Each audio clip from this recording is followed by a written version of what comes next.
Right. And we are live. Welcome everyone to QuaranCon Continuing Content. That's QuaranCon Cubed. And I am your host, Virginia McClain. And today I am so excited to bring you the incredibly talented and delightful person, Andrea Stewart. You, I hope, have heard of her because, oh my goodness, her books have been taking the fantasy world by storm in the last year, as they should, very well deserved. The Bone Shard Daughter was it your debut? It was my debut, yeah. It was not the first book I wrote, but no. It was my debut, yeah. I know better than to ask that question. Was it the first book you wrote? I mean, maybe it was. I'm sure that happens sometimes, but no, but it was your debut. And holy cow, if you haven't read it already, it's amazing and you should go get it immediately. I'm pretty sure I have links in the description, and if I don't, I'll fix that right away because come on. And the second book in the series, which is I believe to be a trilogy, correct? In the Drowning Empire trilogy, is going to be released on November 28th. Is that 23rd. Right? 23rd, sorry. Yes. 3-8, very similar numbers. In appearance. And so you should go pre-order that immediately as well, while you're off buying book one if you haven't read it already. But you probably have, because let's be honest, it's been winning awards, it's been the talk of the town, and congratulations, Andrea, on such a freaking amazing launch, debut book. I was going to say first book, but thank you. Actually, it's been nominated for a bunch of awards, but I haven't won anything. What? No, it won one of the Goodreads Choice Awards, didn't it? No. What? It was a finalist, but but I'm whatever. I'm just happy to have a book out. I can't believe it hasn't won any of okay, I'm getting angry. But you should take RJ Barker's old Twitter profile and call yourself multi-award losing author, which was what he went by for a while, and then he ruined it by winning the British. I know he did win eventually, and it's you got to change your profile now. Exactly. I actually brought him on for a follow-up interview because of that. I was like, okay, you've ruined your Twitter profile. Now what? It was a good line too. It was pretty funny. It was a very good line. I was like, oh, what a great bio. But he can't use it anymore, so you might as well just take it. And also that seems ridiculous. It's such a good book. I can't believe. Okay, well now I've got to go change one of my posts because I think I called it an award-winning book. It should be. Look. I give it awards. Let's just your official. It gets the Virginia McClain Seal of Approval Award, which is totally a thing. I'll make a bet. And so we can put that on there. We will make that tweet accurate. To everyone watching at home, hello and welcome. Please say hi in the chat, which I'm keeping an eye on. Oh, good. Lois is here. Hi, Lois. And Lois was at the interview that we hosted through Fantasy Faction with you and John Kong. Oh. Lois is here watching and said hi in the chat. Anyone else who's here, feel free to say hi. If you have any questions, please drop them into the chat. I will be checking that periodically, and we will answer your questions as we can. And also, you need to bug us to bring Mochi on screen again, obviously. Oh, yeah. I mean that's easy. I'll come right over. Mike Shell is here and says hello. Someone whose name is Kristinelle, SFF reader, also says hello. Hey everyone. And Lois says hello again. All right. So we've got a lot of people hanging out and ready to. Well, we have people hanging out to watch and ask questions. And that's awesome. Everyone, I'm supposed to say like and subscribe. That's a YouTube thing. And also we do kind of want to grow the channel because that would help with getting more people to be able to watch it during actual QuaranCon, etc. So if you're here and you haven't already subscribed to our channel, go ahead and do that. Why not? Right, Andrea?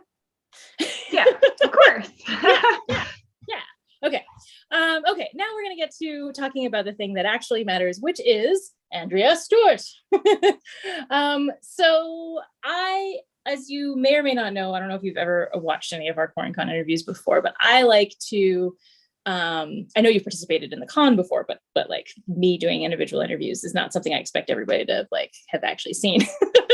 um, but I like to start off with questions that have absolutely nothing to do with writing or books, and get to know you as a person as well as you as an author. So we're going to dive right in with a question near and dear to my own heart. How many triathlons have you done? Okay, so I actually only have done 2. So I just started getting into it. Nice. And then I injured my back right like before because I'd signed up to do like a half Ironman, and then I injured my back. And then I like immediately went and got pregnant. So okay. So it's like it's something that I definitely want to get back into once I'm done making babies. So after this kid, I want to get back into it because it's like on my bucket list to do the half Ironman. But yeah, the ones that I did were really fun. I got like 3rd place in the first one and then 2nd place in the but just from my age group. Still high five in the next one. So I was like, oh, like this is really fun. That's so cool. Like the triathlons I've done, I've been like, I finished, yes. And by triathlons, I really mean triathlon singular. I managed to do one before I tore my ACL, and then was out of it for a while. And I keep meaning to do more, but same thing, had a child. And then and then I don't know what my excuse is after that, because the kid's 5 and I should, but yes, I would love to do a half Ironman. That was like part of my brain when I was still training was like, we could even go for a full. And I was like, well, one thing at a time. We'll try for a half. And yeah, I know personally I can never do a marathon. Like, so the reason I started doing it is because I've always been a swimmer. And I really enjoy cycling as well. But like the running was like a thing. So I was I can't do that. So I had to like really work up to it. So I don't know if I'll ever be able to do like the marathon length, but I'm like, half marathon, I could do that. Yeah. That's awesome. I actually, I had always hated running until I trained for my first triathlon. And then that turned me into a runner. I think because I just finally reached the point where I was in good enough shape that running didn't suck anymore. And so then I was also running distances long enough to actually get runner's high. And so suddenly I was like, oh, running's actually really nice. And I'm an asthmatic. So it took a lot of doing to get to a level where that was, where I wasn't having asthma attacks and running felt, fine. So I hear you. That's a struggle, but I still feel like part of me is like, I feel like I could do a marathon, but I've done 2 half marathons. And basically when I finished the second one, I was like, I think I could have kept running, and so that was what made me think, well, maybe I could try a full sometime. But I personally, though, I think like for me, the biggest challenge would be the bike. Like I know I could get my swimming up to the right distance, and thank goodness that's first. But I'm like, man, could I actually bike? Is it 100 kilometers? How far is it's the 112 for, I think 112, for the full. Yeah. I think it's 56 for the half. Okay. And it's 40 for Olympic, right? I don't remember the Olympic length. I think it's a 40K bike anyway. So I was like really focused on the half. So yeah, no, that's fair. I mean, like the Olympics is the only one I've done, which is what makes me think it's 40K. It's a 10 kilometer run and a 40 kilometer bike ride and a 1.5 kilometer swim or whatever. Is it 1.5 or is it 1? Anyway, who cares? So now we're probably boring people with the details, but anyway, so is your favorite event swimming then, or do you? Oh God, yes. So yeah, no, I really enjoy cycling. And like I used to like cycle to the gym, and then which was like a 6.5, 7 mile bike ride to the gym. And then I would do like, anywhere from like 1.2 miles to like 3 point something miles, and then I would bike to work. Nice. So it's like I got those down, and I've been swimming since I was really little. Like I used to swim competitively for a long time. So yeah, swimming, I'm like, I could like swim whatever length, just like drop me in a pool and tell me how far to go. Right.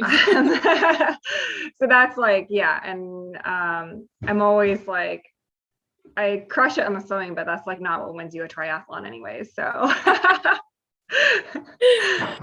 I mean, that's so funny because, like, honestly, though, I think if you can crush the swim, you got an advantage to the rest of the race because you've got minutes to like make like to of lead time against most people who don't swim well, right? Like, normally, I feel like this is one of those things where, like, because we all watch the Olympics, right? And everybody's like, oh my gosh, it's down to like milliseconds, the difference between winning and coming in fifth, right? Like, yes. But not in long distance swimming. Long distance swimming, you get like those gaps get way bigger. And so I don't know. I feel like if you're crushing the swim, you're like, oh great, I'm like now 12 minutes ahead of the next person in my age group. So I can take my time on this bike ride or this run or whatever. That's an exageration, but still. Yeah, it's like, no, because the run is so long. The run's so much like proportionally longer that it is. Yeah. But it's, I don't know. I just like, for me though, as soon as I finished the swim, because really my goal, I swear, was just finishing. Like, I have never been good enough at any of these sports. Like, I'm a very strong swimmer, but I was doing a race in Japan that had a time limit for each section that was pretty tight. And when I mentioned it on the beginner triathlon website, they were like, whoa, those are very short times for an open race that's like open to non-professional triathletes. And I was like, yeah, but I got to try to make the cutoff time. So anyway, and so just like as soon as I finished the swim and knew that I was ahead of the cutoff time, I was like, I'm going to finish this race. Like, I think I'm actually going to make it because now I can breathe whenever I want to. And so the rest of it should be all downhill. Anyway, that's how I felt about it. But I don't know. I feel like having a strong swim is a big thing, because I also hear so many people complain about it, right? Whereas they're like, oh, the swim is my worst event, blah blah blah. And the people saying that are always like, they swim way faster than I do, even though I swam competitively in high school. I'm just like, I'm slow at everything. I'm basically like, I don't want to induce an asthma attack, and so I am just like the tortoise in the hare. Like, I will just keep going for as long as I need to, but I can't do it fast. Anyway, I don't know. I think you have an advantage. I'm excited to hear more about your racing as you get back into it. After I have this kid and after you make yet another human, and then probably like a year down the line, you know, sure. First year is pretty tough, but yeah, totally. But John owes me because he trained for that 24-hour race. So yeah, which looks super cool. Those photos were awesome. So all right. So you're an excellent swimmer. My third question was just, please show us your cats. Oh yeah, sure. Mochi, come here. Come here, bud. Yeah, this is Mochi. Oh, hello, Mochi. For anyone watching at home who isn't familiar, Professor Mochi, I believe, is his nickname. Yes, he's a professor. He's a professor. His full name is Professor Mochi.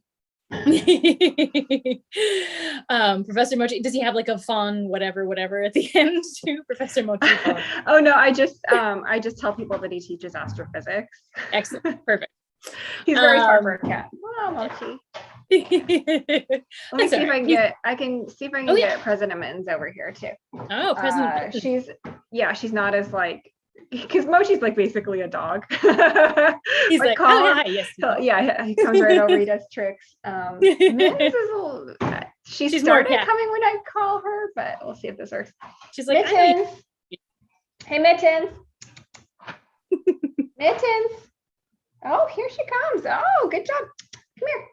I have to tempt her with something. Come here. Here, look, I give you something. Oh no, she's in my face.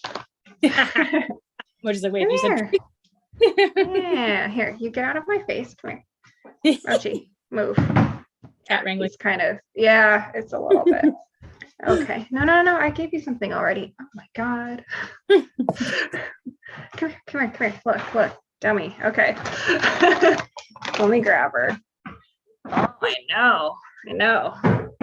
Realize that you had to do something for this. Yeah, this is Mittens. Hello. She's very large. She's adorable. Yeah. Is she I want to say like a Norwegian wood cat? What are those called? She is a Maine Coon. She's a Maine Coon. So, okay. You can see she's got like this big old muzzle. Yeah. Oh, she's adorable. And then her little ear tufts. Yes. Yeah. She's such an adorable floof. Lois says in the YouTube chat, your cats are adorable. She's right. I love them. Yeah, they're very sweet. It's so nice. I have to say, I love, not even as a Twitter tactic, just as a fun social media thing, but it also seems like it's very effective at growing social media platforms. The Mochi outfits and the when I hit the next 1,000 mark, Mochi gets a new outfit.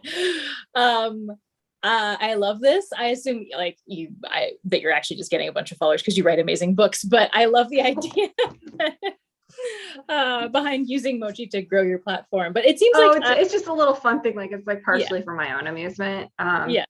And then he's like so good and patient about it. Like, he'll actually like purr when I'm putting stuff on him because he just likes the attention. And then he'll sit and pose for me. I will not attempt this with Mittens.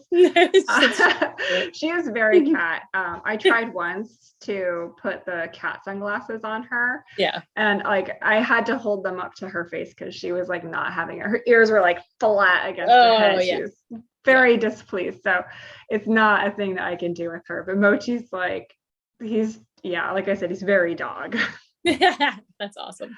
Which is hilarious because if anything, like Maine Coons are reported to be like more dog-like cats, and Mochi's not a Maine Coon. He looks like a Bengal something. Oh, he's a Savannah. Which they're pretty well known for being pretty dog-like. They're very. I'm there with that breed, so yeah, they're very he's very people focused. Nice.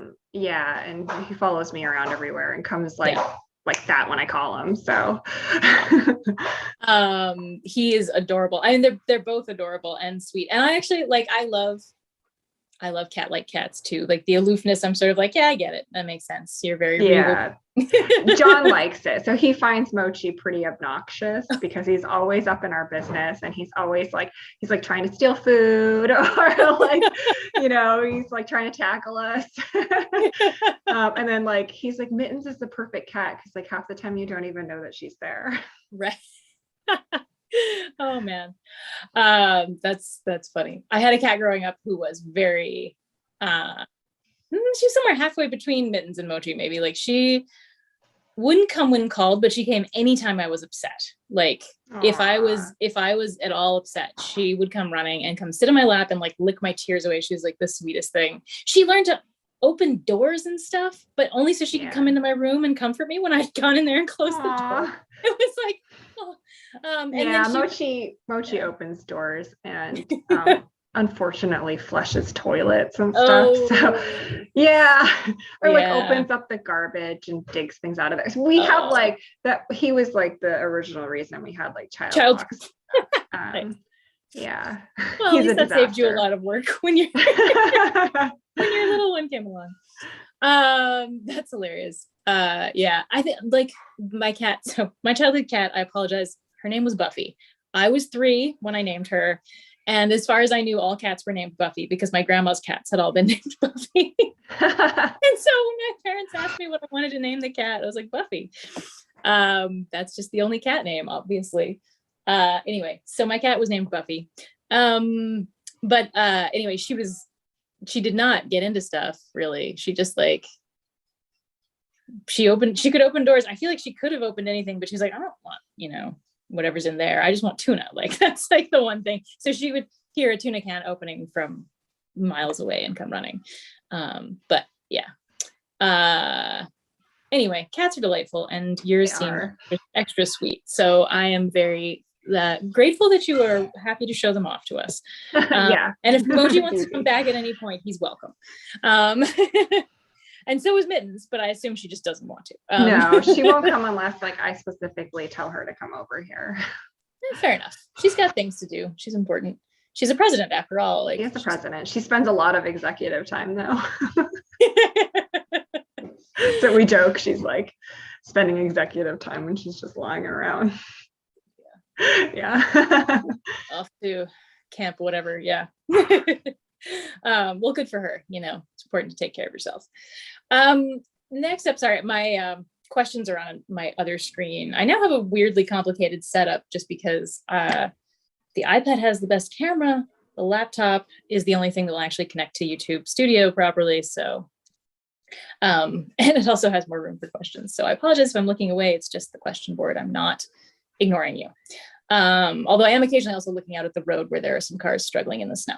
My next question, very, very important question. Mountains or oceans? Mountains. Okay. All right. Definitely. I like hiking. Yeah, that's fair. That's totally fair. Yeah, I feel like it's a tough, like, I hate it when people ask me that question. Not that it comes up super often, but I always feel like that's cruel to make people choose. But I also think it's kind of fun to see what people's preferences are. So yeah, yay hiking. Very good. Any favorite hikes in your area? We haven't gotten around to hiking a lot around in the Bay Area. We have tried to hike a few times and then the parking lots were full. Like one of the unfortunate things about the Bay Area, it's quite crowded. However, my brother has pointed me out to a hike nearby that's allegedly not crowded. So we're going to try that pretty soon. Sweet. And you could presumably, I guess, yeah, this is the question. You have to drive like an hour and a half to get to like out of the Bay Area and then get somewhere hikes, or we used to live in Sacramento, so we go up to Tahoe sometimes and go hiking, which is really nice. So there's like Mount Talac there, so that's a really really beautiful hike and a great view once you get to the top. Yeah. Tahoe, though, that's a bit of a trek. That's a few hours at least. From here it's a lot more of a trek. It's like an hour from Sacramento.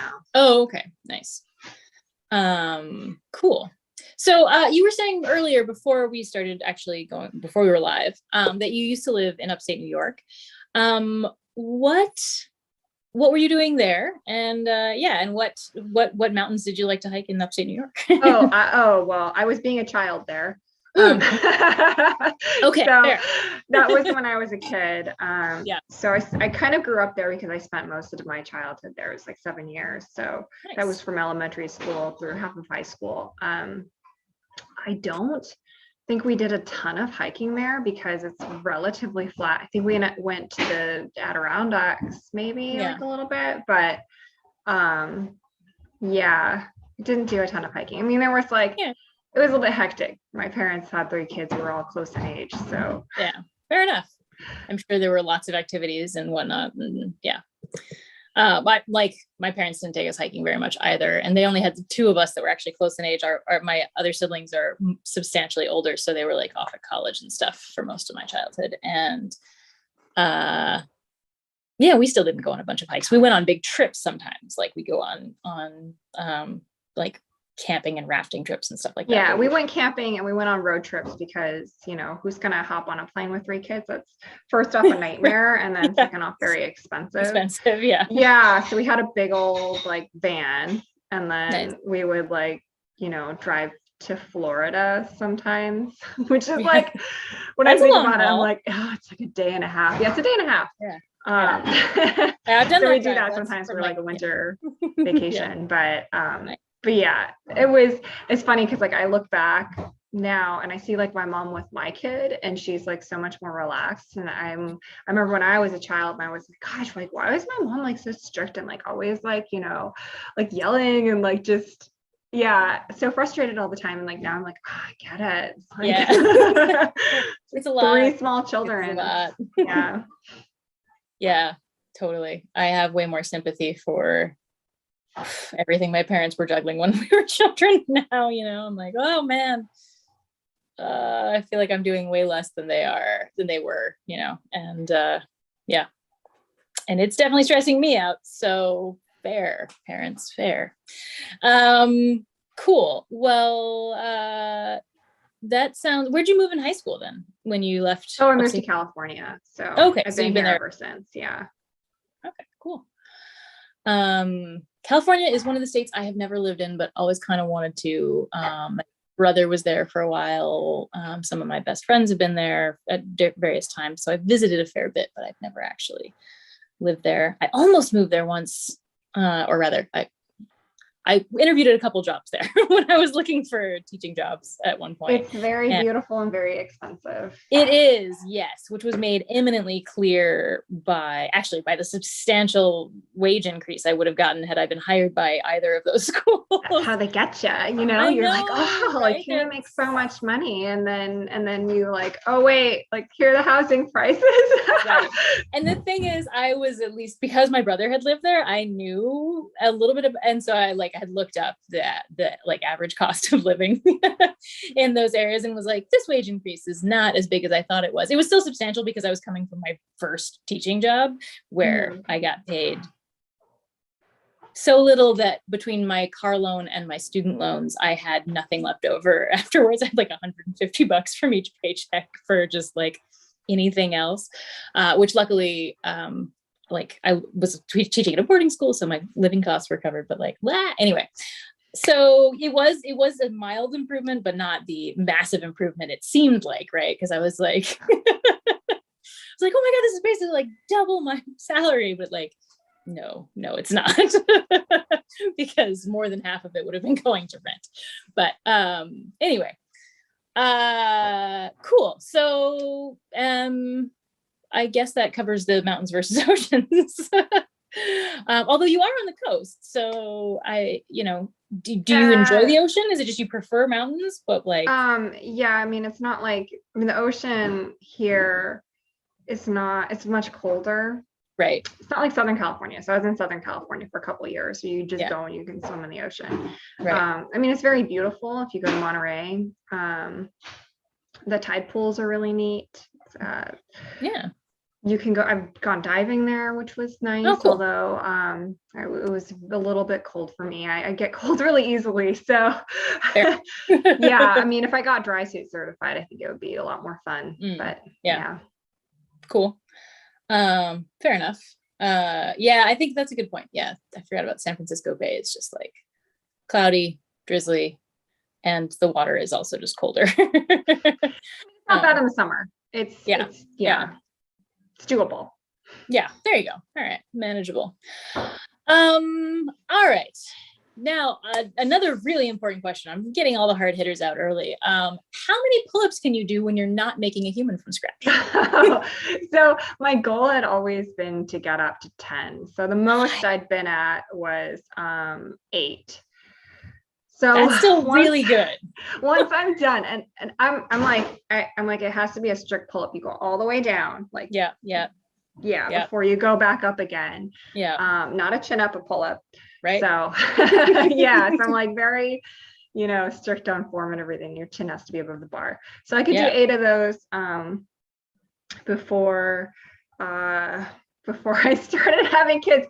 So after this kid, I'm gonna get back on that again. I'd started, I'd been doing strength training again between my last kid being born and then getting pregnant with this one. But yeah, you have to put it aside for a little bit. I mean, I still work out and everything. But it's like, it's not the same. Your heart rate is like so much higher when you're pregnant, and then your fatigue is like so much higher as well. It's kind of crazy. Like I went from feeling really fit to immediately, as soon as I got pregnant, like I was like going for a jog and I'm like, this is a lot harder. So yeah. It's interesting to me because there are no good studies done on why pregnancy is so exhausting, which, I mean, part of me is just like, you're making another human. Of course it's exhausting. But the few studies they've done, angered me when I read them, because they were basically like, oh yeah, there's no reason for pregnant women to feel particularly tired. And I was like, yeah, sure about that? Because like, what? And they it was because they had measured the amount of calories that were actually involved in creating a baby. And so they were like, your caloric intake does not actually need to, double or whatever. Like you really only need a couple, it's like 200 more extra calories at certain points of pregnancy or whatever it is. And I was just like, okay, fine. First of all, that's bullshit. But second of all, it's one of the few times I've been angry at science, because I love science, very, very fond of science. But I'm just like, this seems like, I want to know who's doing these studies and how they're doing them, because this seems ridiculous. Like I have never been more exhausted than when I was just making another human and not doing anything else. I could literally be lying still the entire day and feel more tired than when I'd actually done a freaking triathlon. Like, well, there were some recent studies talking about the metabolic rate for like when you're pregnant. It's about as high as like somebody running a marathon. Okay, so, good. So yeah, it is quite literally a marathon. There we go. Okay, that is more reassuring, because the study that I read when I was pregnant with Cedar, but this was, like I was pregnant with her 6 years ago. So, and I'm very glad to hear that there's a more recent study that says that, because when I looked it up, because I was just like lying there exhausted, I'm like, why am I so exhausted? And every paper I found on it was like, well, it's not really that big of a deal. And I was like, what? That cannot be right. Like, I have done some very, very physically taxing things in my life, and nothing has made me feel this fatigued. Like, anyway, sorry. This is, I have some general resentment about the idea that pregnancy is not a big deal. Like, it's definitely a big deal, people. Anyway. Okay. So anyway, I like that study that you saw, and that feels more accurate. So yeah, it's basically like running a marathon the whole time. Good. There we go. 9 months of marathon running. That seems far more accurate than the thing that I read that was like, well, yeah, I guess we should move on. I've gotten worked up, but I can see that you are not as worked up, and therefore we need a new topic. So besides being a total badass, what are some of your other hobbies when you're not writing? Well, I like to paint a lot. It was one of the things that I did when I was a kid. I had like a pretty sad childhood in some ways, like where I just kind of, I mean, like I didn't have like a ton of friends, and I spent a lot of time like reading or like just drawing. So yeah, so I do that when I have the chance. I haven't done a lot of that recently. It's been a little busy. But I also like to like bake and cook. Like that's a big thing for me. Yeah, so I'm always like making these really elaborate like lunches and stuff for my kid. We'll see how that holds out when I have another one, but I just like really just enjoy the act of making food and like having people over, which again, it hasn't happened a lot recently. Yeah. And then gardening is another one. So I have like, I put in like a few winter vegetables, but I haven't finished putting in everything else yet because time. Yeah. Sure. But I used to at one point, like I had like basically like a micro farm in my backyard where I had like chickens and ducks. And then I was growing I was growing most of my own food at that point. Sweet. But yeah, that's like another thing. It's like, well, I'm gonna have to wait a little bit. Maybe you can do that again. But yeah, that's like what I like to do when I do. Oh, and then like obviously like reading is like a huge. Awesome. Yeah. I mean, I do that for my job now, so it's not. I don't know if it's a hobby anymore. Yeah, I mean, I feel that way about it too. It's funny, like because you're like, yeah, reading is now officially part of my job. It's like I still make it like it just feels like a hobby though, which is good because I'm like, yay, I get to write off all these books I'm buying as part of my job. Your winter garden sounds amazing. I just want to show people how our winter garden looks. Hey, that evergreen tree looks great. Yes, it does. Yes. And if we could eat part of it, that would be great. But not exactly. Our Swiss chard, I mean, you could eat it. I don't know if you would have a very good time of it. No. But as they say, like everything is edible at least once, right? That's a fair point. That is a fair point. Yes. But I would not put it on the list of comestibles. But I just heard you say winter garden and I was like, oh, that sounds nice. Like, because we garden a lot and we grow. I'm not going to take everyone on a tour of my basement to where all of our tomatoes that we pulled off the plants before the first freeze are hanging out and slowly getting ripe and waiting for us to can them. But yeah, like we have a pretty productive garden all summer, but our summers are very short. It's one of the nice things about California is that you can garden year round. it's expensive here, but I mean, there's that one of those small benefits. So yeah, that's cool. What do you usually plant in a winter garden there, or what have you planted? Oh, well, right now I just have a few things. I just planted carrots, arugula, and kale. I have like, I wanted to do some sugar snap peas as well, and then some lettuces. But yeah, you can plant like broccoli and cauliflower as well, and kohlrabi, like Swiss chard. Like there's a lot of stuff you can grow in the winter here. Any cabbage-related plant does well in the winter, right? Like yeah, because the thing is, if you try to plant that in the summer here, it just bolts. So it's like goes straight to seed, and then you're not going to get anything. Gotcha. We don't have that problem with the bolting, and instead we have like kale that's just like doing fine right up until the first snowfall. Like our Swiss chard, I actually went out and looked at it yesterday because this is our first snowfall, and as it was coming down, and I was like, oh, I should have just like pulled that in, but I totally forgot about it. But we could have like gotten another whole another solid harvest of Swiss chard and kale out of the garden before the snow came. Whoops. But that sounds really nice. And it would, I don't know. I think just judging by how happy my pumpkins make me all winter long, as I take our garden pumpkins and bake them one by one and then turn them into breads and pies and stuff, I think it would be nice to have some plants over the winter. But it's also kind of nice to just like not have gardening on the list of things to do during the day for part of the year, or just like, so I guess it's, pluses and minuses. All right, we're going to slowly ease into actually talking about books, and start with how does it feel to have like a super enthusiastic endorsement from Sarah J. Maas on the cover of your books? Like, that was very, very kind of her. I know she's very, very busy. So it was amazing. And I obviously will be forever grateful that she actually took the time to read it. And loved it. Like that is not a like half-hearted, we took a couple words between other words that were sort of meh. Like she just straight up calls it one of the best fantasy books she's ever read in like a complete sentence that's like obviously was going to be yoinked by your publisher.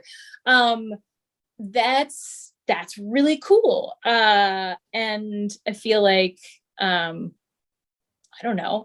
I feel like that's the kind of thing that lots of authors dream about having happen. Oh yeah, no, it was amazing. No, she's great. Like I love her work. So yeah. That's so cool.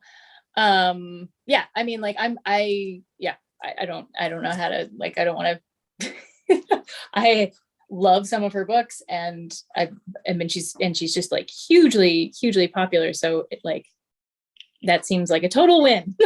Oh yeah, definitely. Yeah, I know my editor was extremely excited. That's great. Okay. I mean, honestly, if we're going to talk like award winning, doesn't that kind of count? like Sarah J. Maas took the time to read my book, and she loved it and said as much in print so that we were able to put it on all the books. I feel like that counts as an award. Sorry, I am just being ridiculous. That's okay. We'll actually talk books now, and we'll start with some broader pieces instead of talking details of books, because I kind of do want to do a spoilery bit at the end for anybody who has read book one already, but I don't want to do that early on so that everybody who wants to watch can watch almost the whole interview, and then we just do spoilery bits at the end. So more like wide angle and talking about writing. Book two is coming out in like 2 weeks, less than.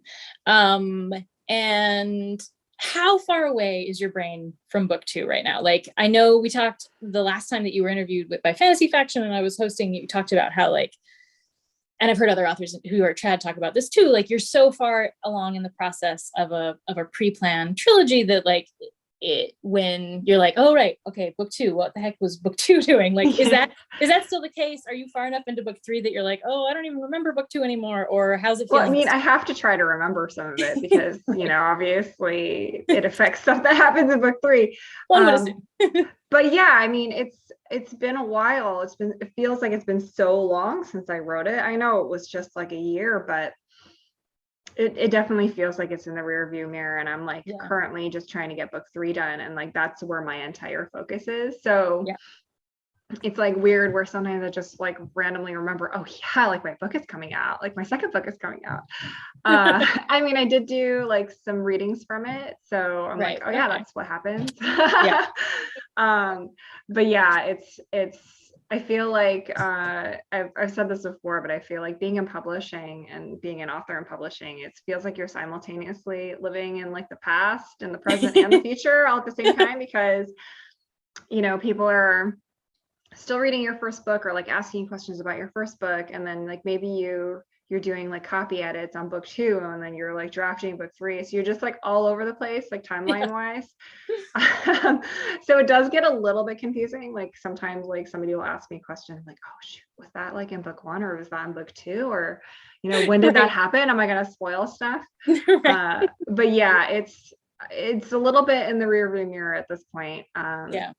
I love seeing like the nice reviews coming out about it, which I'm very glad, because it was a struggle. Yeah. But yeah, I'm like now like I gotta bring this home in book 3. Like I know how it's gonna end, so I need to like really make sure that I am like doing the best job I possibly can. Yeah. No pressure. Oh, I put enough pressure on myself. It's fine. Yeah. Like, I mean, I feel like, yeah, we all do that. And it's, yeah, I don't know. I honestly don't know any author who's like, oh, I'm finishing up a trilogy, no big deal. Instead of just like, I'm finishing a trilogy, oh my gosh. Like, you know, even those of us who have like nobody reading our books are always like, oh, I gotta really nail the ending, you know? So, but how, like, where are you in the book 3 production point, if you don't mind my asking? Yeah, sure. So I thought it would be easier because I really like writing endings. So I wrote the whole book. I didn't like it, so I started over. And then I got like a third of the way through, and then I was like, this is still not working. And then I started it over again. So I'm like coming in on the close of like that third draft right now, and like it's finally feeling okay. Good. So that's where I'm at. I should be finishing it up soon, and then I'll go back through and, you know, fiddle with a couple of things and then hand it in. So I'm like, the nice thing is that I write quickly. The bad thing is that I feel like I didn't write it right the first time, so, or like the start of the second time. Yeah, I totally feel that. Yes, like it's actually very reassuring to me as a writer to hear you say that, because I'm like, yes, that is my process as well. Very fast first draft, which I then am like, this is going out the window, and now we're going to try it over again.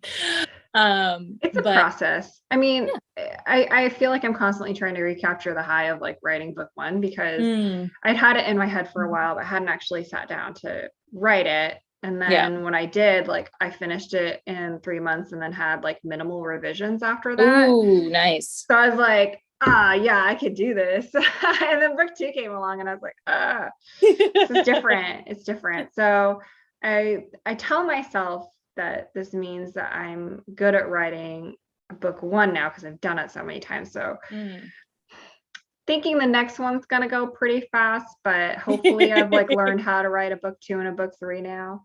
I mean, I definitely feel like I'm learning things from the process for each book. So I'm hoping I can apply it to my next, to the next series. Yes.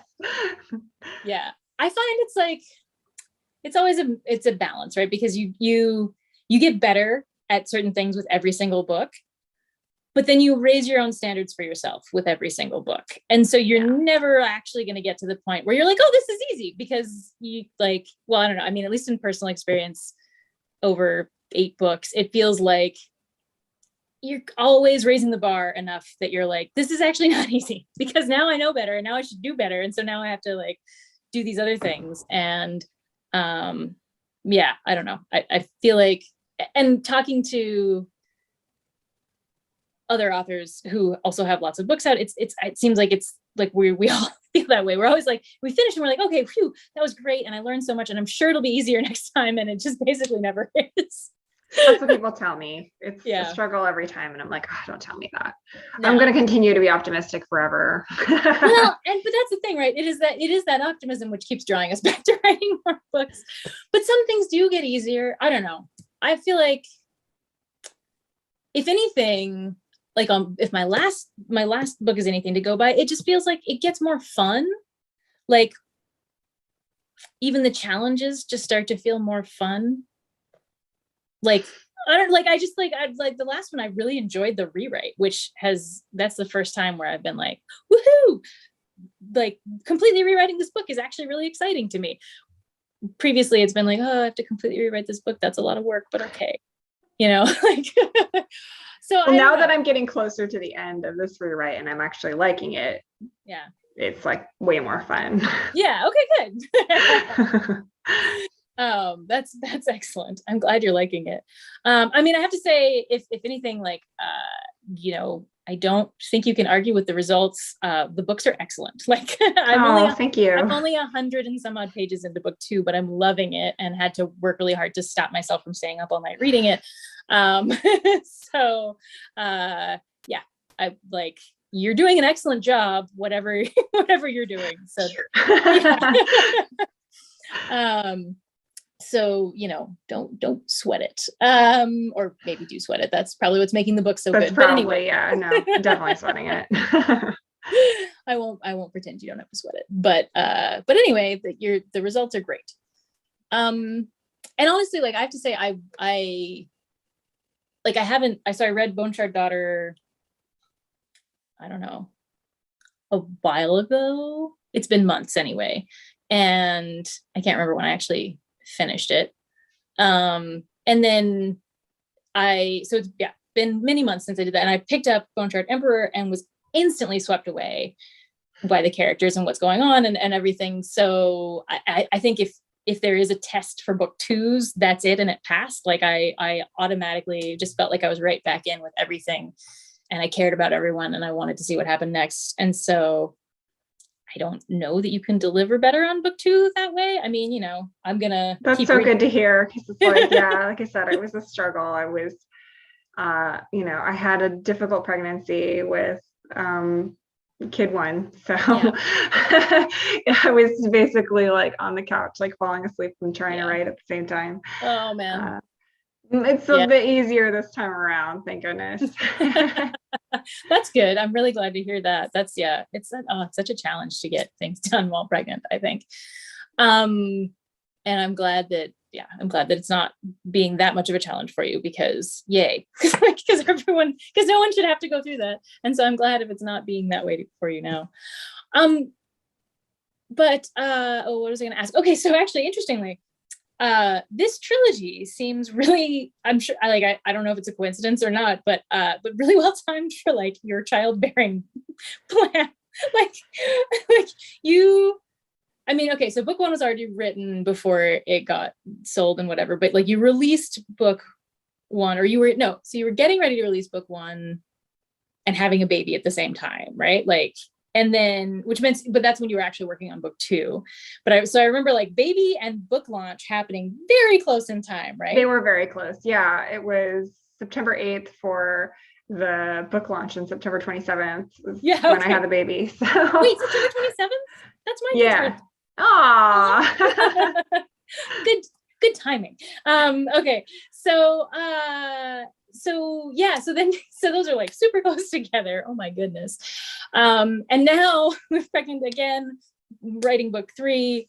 And I mean, book 3 is going to come out after the kid, right? Is that, do I have my timing right? Yeah, the book 3 is going to come out after the kid, because my second kid is due in May and then book 3 should be in the fall. So, okay.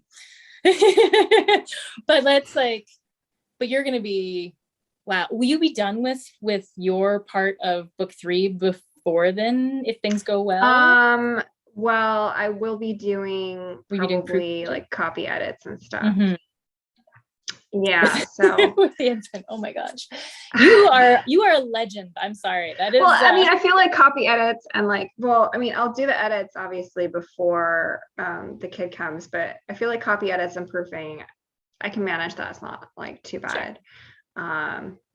Yeah, edits are gonna obviously like that's like, I mean, I actually like I really enjoy the edit process because usually when I get the feedback, it's like stuff that I agree with, and then I just have to think a little bit for like how do I fix it, right. And then I just like write myself up a checklist and just like run through it. So it's a pretty simple process. I think like drafting and revising is like a little bit more complicated.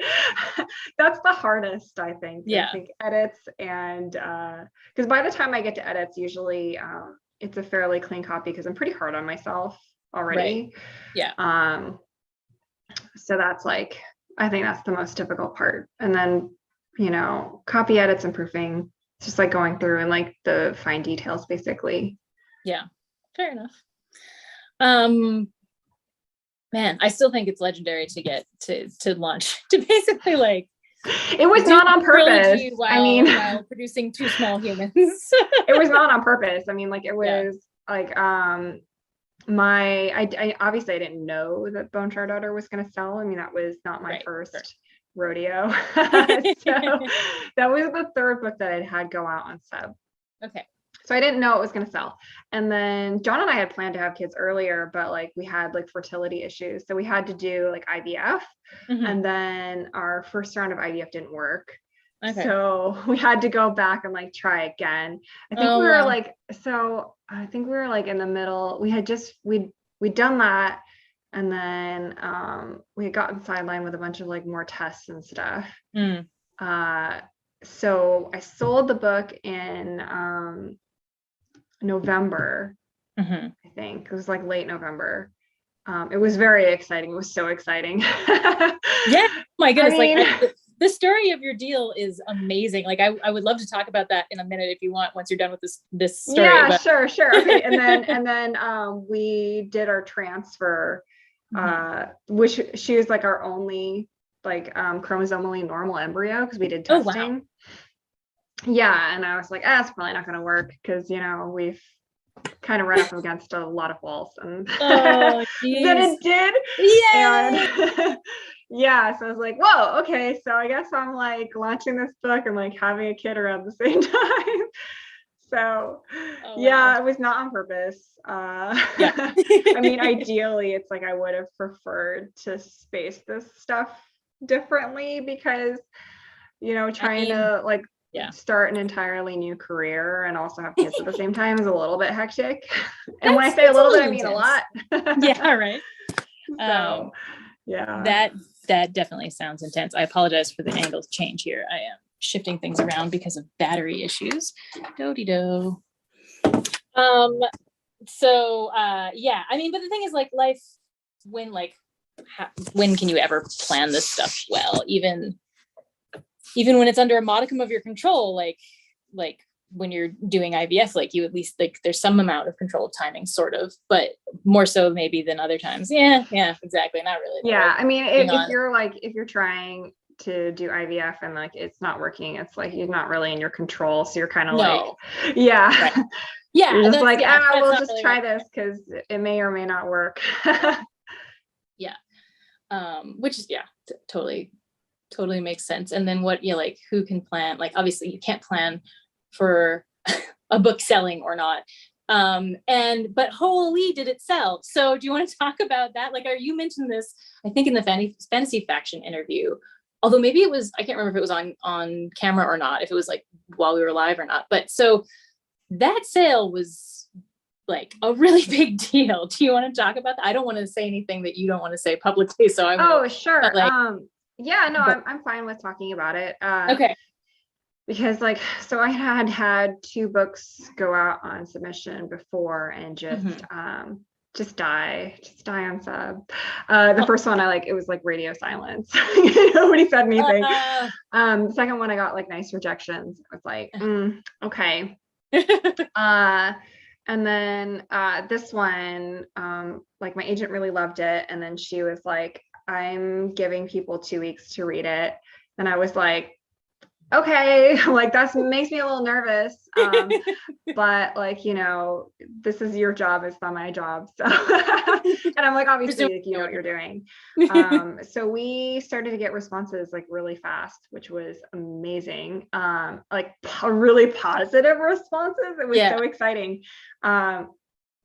So I think I had like the first offer like really fast. I can't remember exactly when, but it was very fast. And at that point, I was like, okay, it's gonna be a book. Like yes, yeah, it's gonna happen. So Joan and I like went out and had sushi, and we're like celebrating. It's very exciting. And then we started to get more offers in, which was really neat. And like they took it they started to take it to like the US publishers. Right. Because my agent is UK, so she started there. There, yeah. And then like and I'm getting like all this stuff like at work sometimes too. Right. Or like the timing, because like it's the UK, it's different. So it's like I might not see something until like later. Right. Yeah. I'm like it's 3:00 in the morning and you're like, yeah, exactly. Like they're like 8 hours ahead. So and then I had a job, Right. so yeah, so like some of this stuff was like filtering in at like different times. And then so I found out about like the orbit preempt, and I was like basically like hyperventilating at that point, because I was like, oh my God, because John and I had talked before, and we were like, okay, if I can get an offer that's in the 6 figures, then I will quit my day job. Like that was what we had. And I'm like, if it's not, then I'll just keep the day job and like just try to make everything work. Right.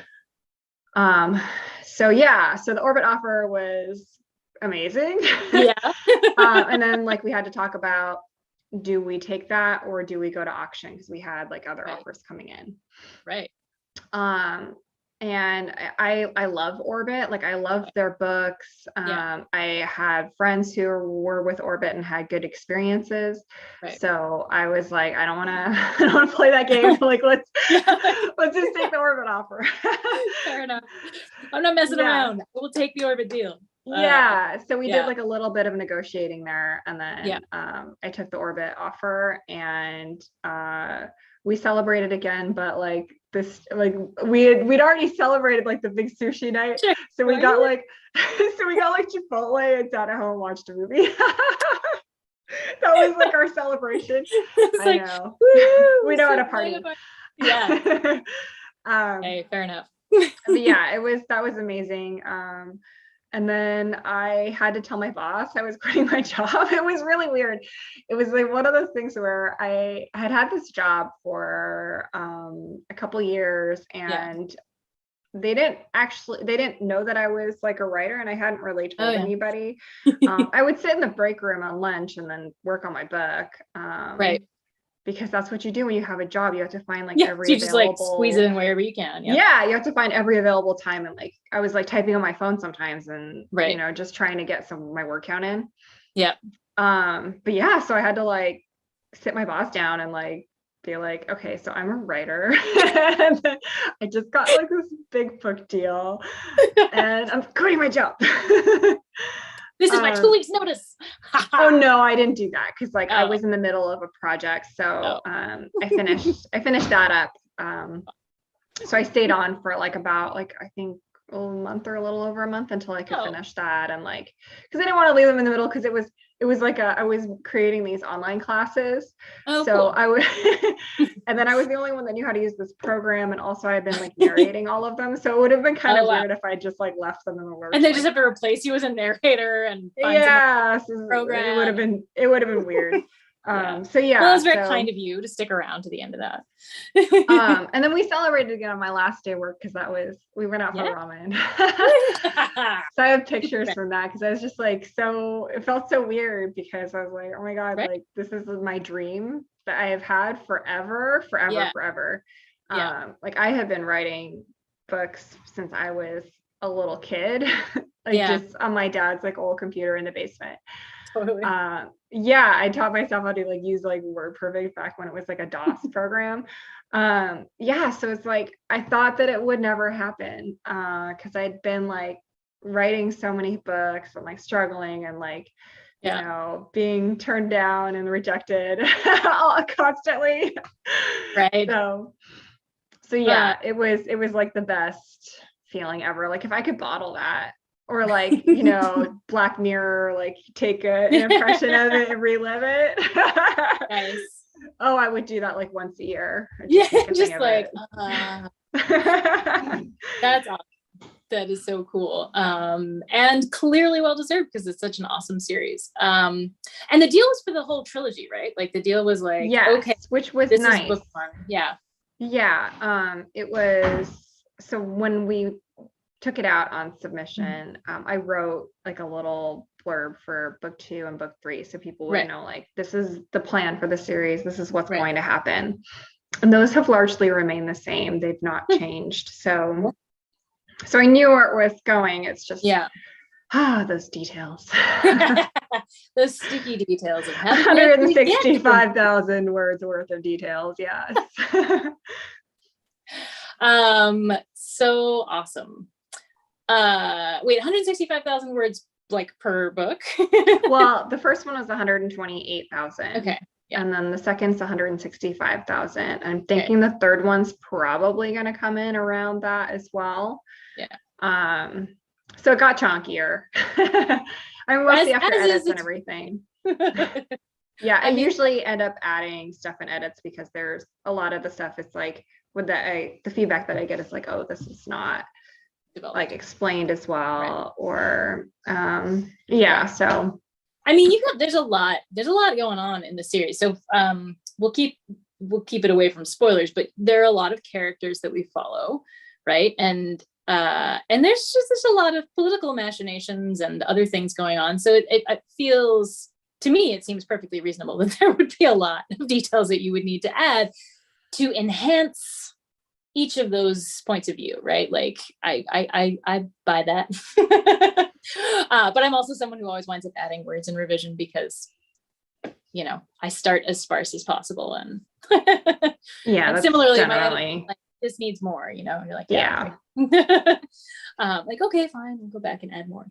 And I don't know, the more is awesome. So yay. Okay, so let's talk a little bit about, how are you for time, by the way? I didn't ask in advance. I'm okay. Yeah. Okay. I was expecting kind of 90-ish minutes, if that's all right. Yeah, that's fine. Okay, cool. Great. So we got another 30 or 27. Okay, so what about pandemic releases? So let's talk about that. I mean, I feel for you, because holy, that like debut release during a pandemic, sequel release during a pandemic. Hopefully by the time the third book releases, we'll be out of the pandemic. But man, that is, like, a lot of people have been struggling with it. I will say, though, it does appear, at least from this end, to seem like Bone Charred Daughter is doing just fine, even with the pandemic. And I hope desperately that Bone Charred Emperor is getting all the pre-orders, and thus also looking to do just as well. But yeah, reminder, everyone watching, go pre-order. I'm like talking to my YouTube chat, which is silly because obviously everyone's looking here. I'm just like, yeah. So how has that felt? How does it feel now? Like with your second release, like here we are doing, I know. Well, I mean, so, I sold the book, and then like 2 months later, like we started to see that we were getting into pandemic.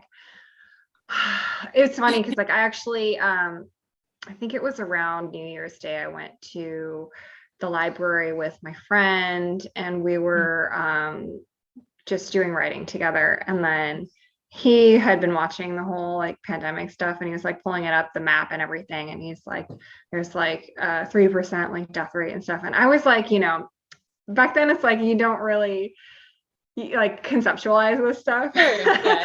And I was like, I'll take my chances, right? I was like, I don't like, this is the stupidest thing to say, because then he's like, well, if you think about like how much the population, and I'm like, oh yeah, actually that's a lot. Yeah. Yeah. And then, but this was the kind of math we weren't used to doing, right? Like pre-pandemic, 3% sounds small, right? Like, it does. It sounds small. It sounds small when you're thinking like, oh, like if I got sick with it, well, I'd probably be fine. But then you think like, well, there's a lot of people that aren't going to be okay. Yeah. Yeah. And then you don't realize like there's like all these cascading effects. Yeah. And then it was like over in China, so it feels like it's so far away, but you didn't Right. like, I really think about how global our population is now. Yeah. So yeah, so things started like swiftly go downhill from there. I remember, so we had planned a trip to Paris and Amsterdam as like Oh, our nice. honeymoon / baby moon for Right. April. Yeah. And I remember I went to my OB, like, I can't remember when it was, but it might have been like February or something. And I was like, are we going to be okay to like go on this trip? And he's like, yeah, it's going to be fine. Like, don't worry about it. And then the next time that I went into my OB, like 1 month later, everybody's like in masks and like, you know, all the borders have been closed. So we weren't going anywhere. Yeah. It was just funny how crazy, like how quickly all that stuff changed. Yeah. I feel like I was like lucky, you know, in quotations in a way that my book came out later in the pandemic, because I know that the books that were coming out in the spring had a really rough time because everybody was just focused on the pandemic. Nobody was thinking about like, oh, we're locked down. What I'm going to do? I'm going to buy a book. Right. We're all just like thinking about like, am I going to have enough toilet paper, and how do I make bread because I can't get bread at the store? It was a nightmare. John and I like recorded these videos about like what we were thinking and feeling at the time, because I'm like, this is nuts. I remember us talking about going to the grocery store and like all the shelves are empty. Yeah. Just, yeah, you like couldn't get like shelf stable stuff like oatmeal. Right. Yeah. Yeah, so it was a crazy time. I didn't really think too much then about how it was going to affect my book release, because then you're like, well, I don't know how long this is going to last for. Like, remember, like, we're very optimistic in the beginning, like, well, like, I'm sure by the fall. Over in exactly. Like, that's what we were thinking. It's like, oh, we had to cancel our trip. Like, maybe, I don't know, we can go in a year, right? Right. Yeah. No, it's true. So releasing during a pandemic was not great, in the sense too that when you have this like lifelong dream of like, I'm going to get this book published, I'm going to be an author, like you think about all those authory things that you wanted to do, like you know, have a party, like a book release party, like go to stores and like sign books and do readings, and have a book cake that was like you know, like the cake with like your book cover on it. Yes, I know exactly what you mean. I've seen a couple of them and I'm like, oh, book cakes, yeah, I guess that was a thing. Yeah, you have like this list of things in your head of like what it's going to be like, and you know, none of those things could happen. Well, I mean, first off, I had like gestational diabetes, so I couldn't have a book cake. So that was like not the pandemic's fault. But I definitely could not have a party. I couldn't do like in-person signings or readings or anything like that. Thankfully, by then people had kind of adjusted and we did virtual events. But it's like really different, I think, being like on a screen and then getting people's like questions on a little chat box. Like it feels like it might not be real. You know, like it's like maybe an illusion. And you get like sales numbers and stuff, and it still like feels like quite distant. So it wasn't terrible, but it wasn't great. I mean, and that feels like most of this pandemic, right? Where you're just kind of like in this state of malaise, right? You're just like, you're like, well, I'm living and it's okay. And there are moments of joy, but it's not like how I had hoped it would be. Right. So, and then obviously having a kid during a pandemic at the same time is like, I wouldn't recommend it. I know so many people who've done it though. I have so many friends who got pregnant right at the beginning of the pandemic, not on purpose, not they're like pandemic, let's have a kid, but just similar to you, right? The timing just worked out that way. And it seems to be an intense prospect for everyone. Yeah, because it's not like you can be like calling up your parents and be like, hey, come over and help me, because you're like, well, I don't know if I've gotten, you know, COVID, I don't want to give it to my parents, right? So that was like before we had like all the tools that we do now with like the rapid testing and everything, so and vaccines and but like so it's a little bit of a nightmare in that respect. And then of course, like I started to see like case counts go down and everything. I'm like, okay, book two, I will do things for book two. And then Delta came along and ruined my plans again. So so it's I never thought, first off, that I would have my book come out during a pandemic. I mean, but to be fair, I never thought that I would necessarily have a book come out. So it's like I take the good with the bad, but then also that's not really a bad that you expect. Right. And then, I thought maybe like book two, but it's like, it is what it is. I did get to go to Denver Fan Expo. Oh, fun. Which was amazing. I feel like at this point, with the vaccinations and the masking and everything, like the risk is quite low. So I feel okay traveling now. Yeah. Which is better. And I did get to meet fans and like sign books and give away MEPHI stickers, which was amazing. Like, I'm like, it like felt a little bit more real, that like there were people there to see me and like get their book signed. So that was pretty amazing. So I'm like, okay, it did happen. Yes, this is real. That's so great. It's not just a virtual space thing. So that was really nice. I'm hoping for book three, maybe I'll be able to do like the party and everything. I mean, we'll see. Honestly, I feel like in some ways celebrating the end of a trilogy should be such a big freaking deal anyway, right? Like, you like finishing a series is so monumentally hard. I think it's one of those things that like authors feel like we should have a really big party for the last book, and readers are more like, wait, no, I wanted a big party for the first book. Which usually, as far as readers are concerned, like they get both or whatever. I like the idea of really doing a big like launch. That's a good point. I'll think of it like that. Like I'm like, it's a finishing the trilogy party. I don't know. There's some ways in which that just makes more sense. I wrote a little like humorous UF series that's 5 short books long, and I didn't do launches for any of the books because a lot of them end on cliffhangers, and I didn't want to actually like encourage my in real life friends to buy the books before the whole series was done. And so at the end, when it was finished, I made an omnibus of all 5, and I did a launch party for that. And because then it was like, now anybody who decides to pick it up, it's like they can read the entire series in one go. And that was actually really fun. And to me, it felt really good because I was like, I'm done. I finished the series. It's finished. I actually finished a whole series. Holy cow. And that felt really nice. So I think that's a good way to do it personally. But I also think, I wish you could have had parties for books 1 and 2. I don't think it makes up for that. I'm sorry that you missed out. But I do think it makes sense to be like book 3, woohoo, because that's a hell of an achievement. So, especially in a pandemic while gestating humans, like, come on. We are actually headed to Paris on the 23rd. Oh, so that'll be like my version of a book party for book 2. Woohoo.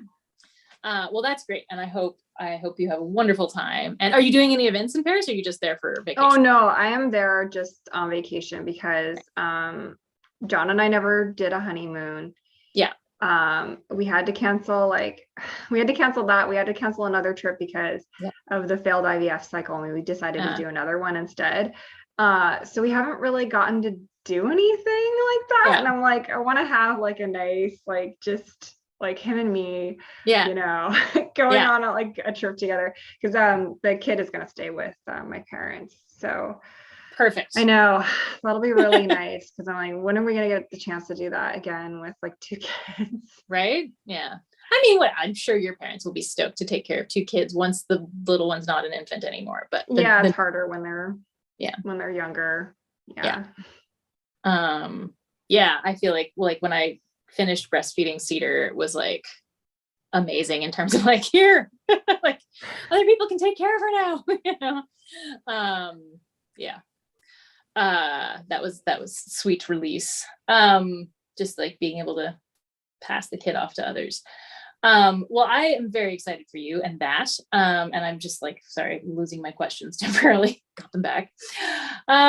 So Okay, we've talked about releasing in a pandemic, and now I would like to take a moment of MEPHI appreciation without any spoilers. So for people who haven't read book one, I don't think talking about MEPHI at all is a spoiler, but obviously if we get into specifics about MEPHI, that can be spoilery. But there's a character who is adorable. Is this not a POV character, right? Right. We don't ever get MEPHI, do we? No. Okay. But who's an adorable talking animal companion.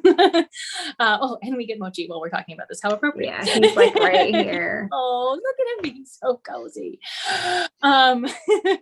So I personally am like a mega fan of talking animal companions. I think it is the best trope in existence, and I want to see it in pretty much every book. I'm like always, mildly disappointed when there's no talking animal companion. So I think it's fantastic.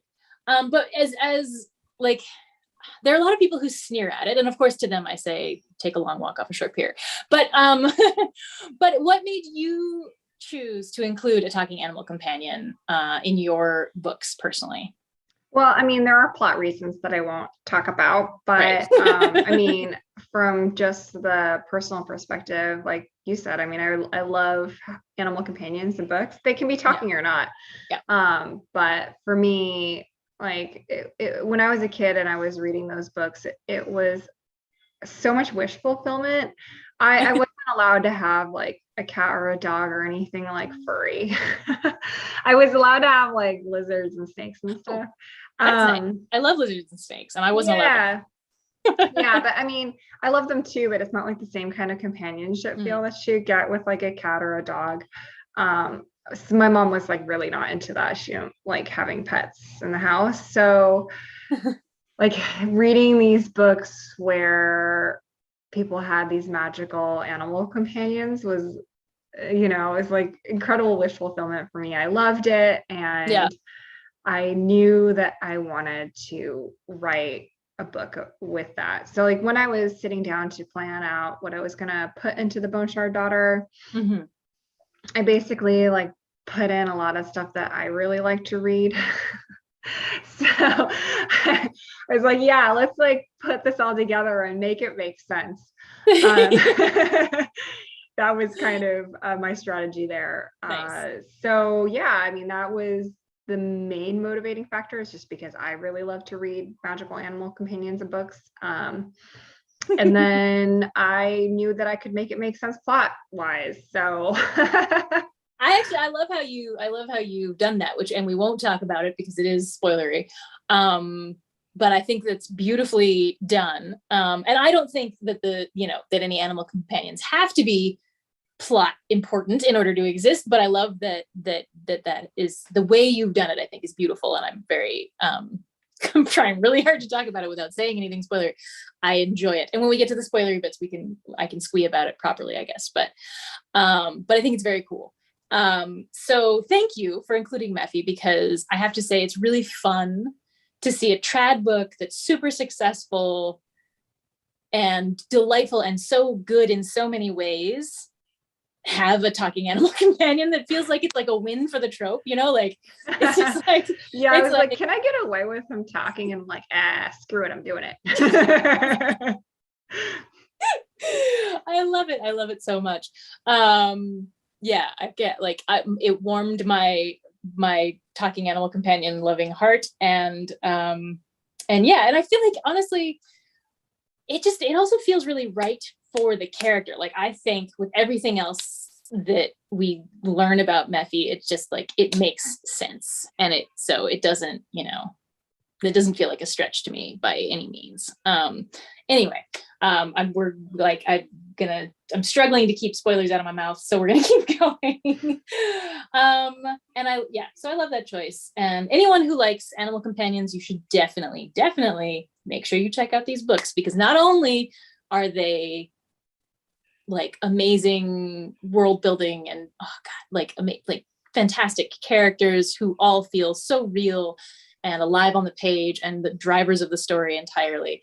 But they also like, there's also delightful bits like animal companions and grumpy, reluctant heroes and things like that, that everyone who, I feel like people who love fantasy love these things, right? Like, I don't know, I feel like a lot of us who just are really into the genre love a lot of these tropes, and I love that you have included them and what you've done with them. And anyway, so thanks.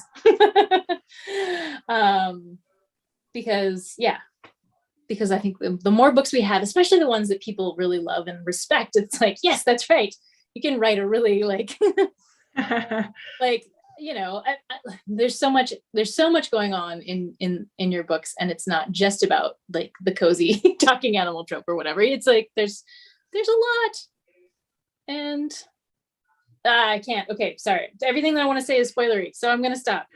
Okay, next question. So at the start of book 2, this is not spoilery, I don't think. We seem to be following most of, and we seem to be following most of the same characters that we were following in book 1, which is super great and makes me very happy, and was like really a great way to sink back into the book, sink back into the world rather, and sink into book 2. And they're all facing new and interesting challenges, which is really cool to see as well. Are there going to be any new characters introduced between, I'm only like 100 pages into book 2, between where I am and book 3, if that's something you can talk about without spoilers? I mean, I think Sam. Yeah. I mean, there are new characters. There are new important characters. Okay. The point of view characters remain the same throughout the series, though. Right. That okay. I kind of knew from the beginning. So yeah, because I really just wanted to tell a very certain story, and these characters' roles in that, and how they kind of shift and change, and why. Yeah. So that is the same, but we do see some new characters, and some of them I really like.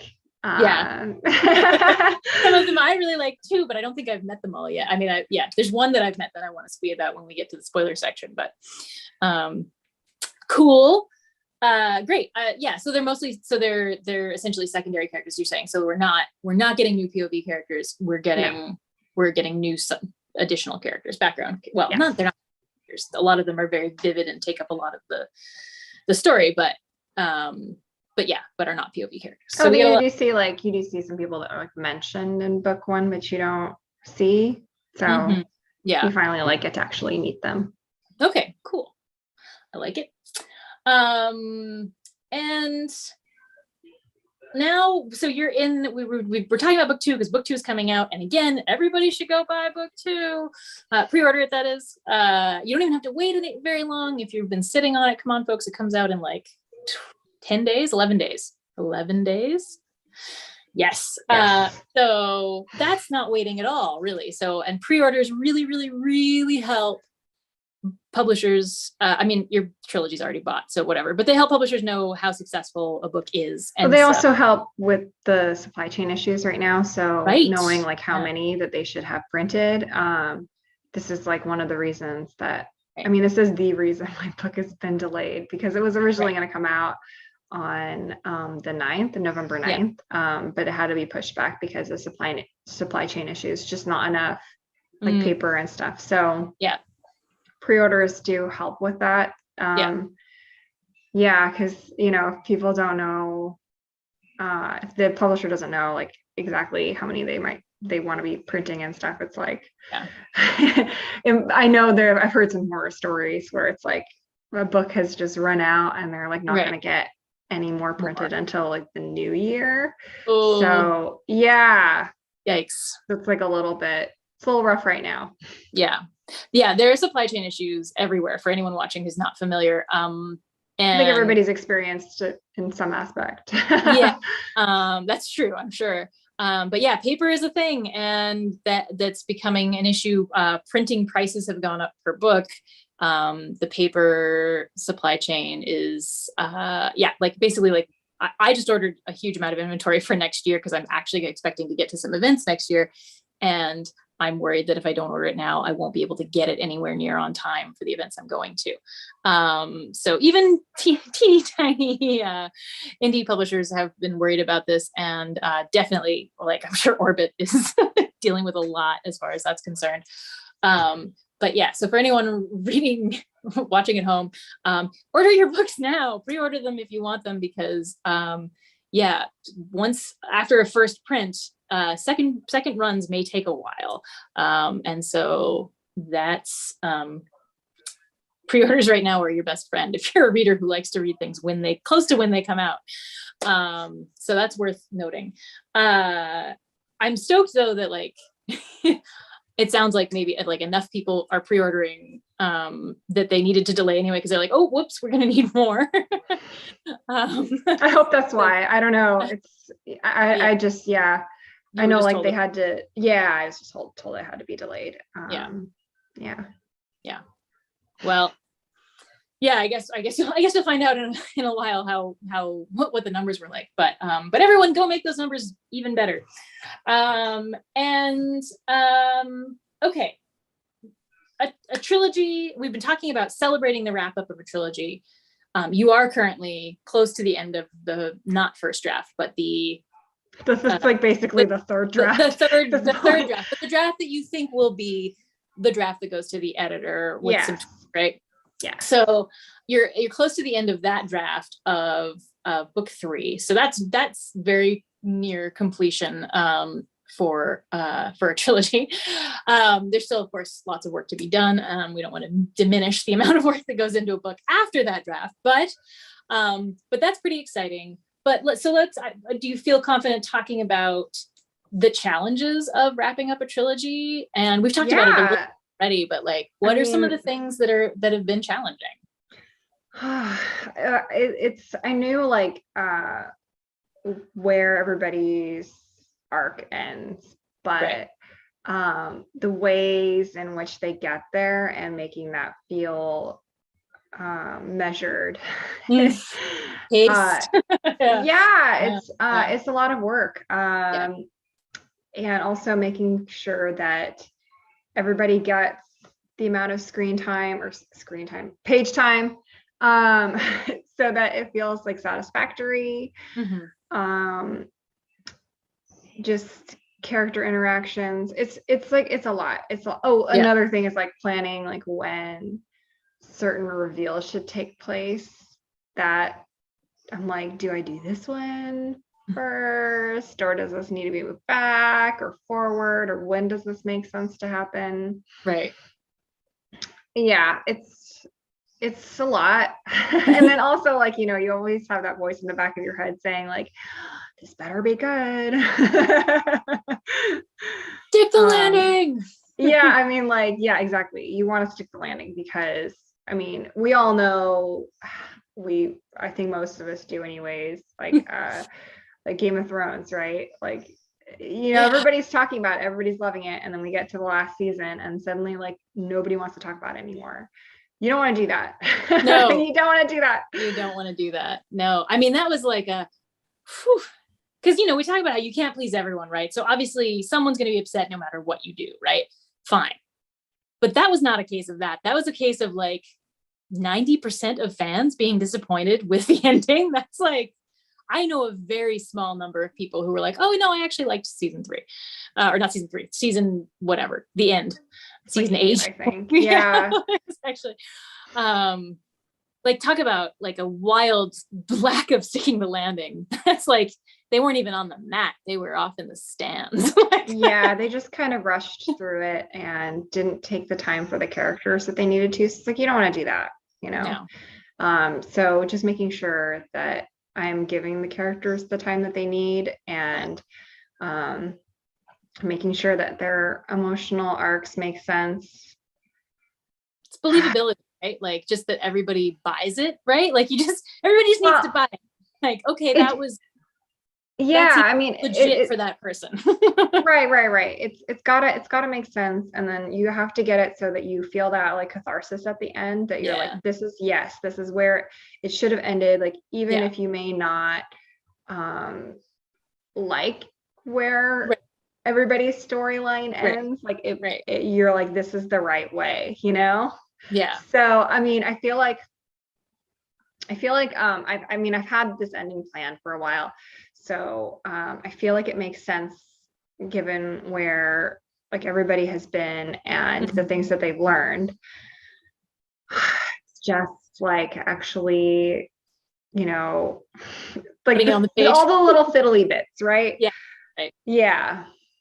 Yeah. Yeah. Like in the first version that I had created these new characters to interact with my main characters that I was realizing later that I didn't need these characters, that I should have my existing characters do that job. Yeah. Yes, exactly.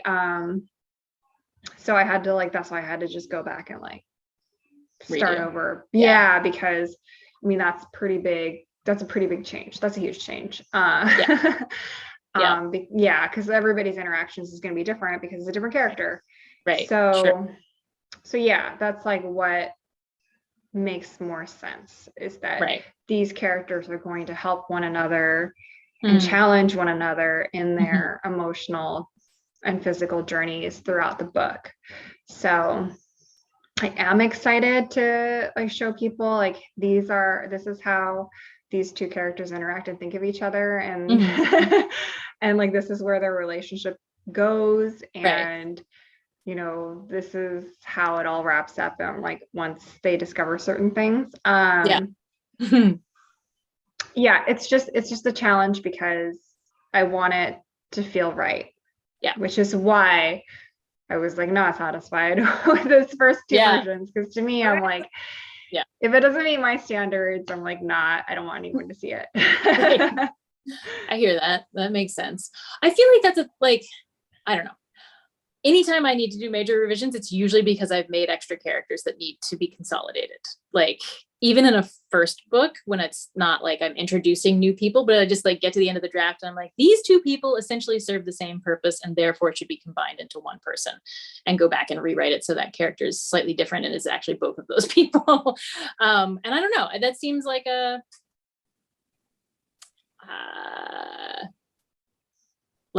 reasonable, I don't know, you create this giant epic world, and to some degree it seems reasonable to bring in like new people all the time because it's a whole freaking world. It's not like it's just going to be these POV characters the entire time. But then at the same time, the balance between, yes, there's a whole world, and yes, there are obviously new people that show up along the way, but then, oh no, that's too many people. And oh no, it doesn't make sense for these new people to be doing this thing. It makes more sense for these other people to be doing it. I don't know. That seems like an easy problem to create and a hard problem to fix, but at least one that is a very reasonable solution in my mind. Yeah, I'm hoping like I've learned something and I won't have this problem again. So. Or if you do, maybe you'll just recognize it sooner.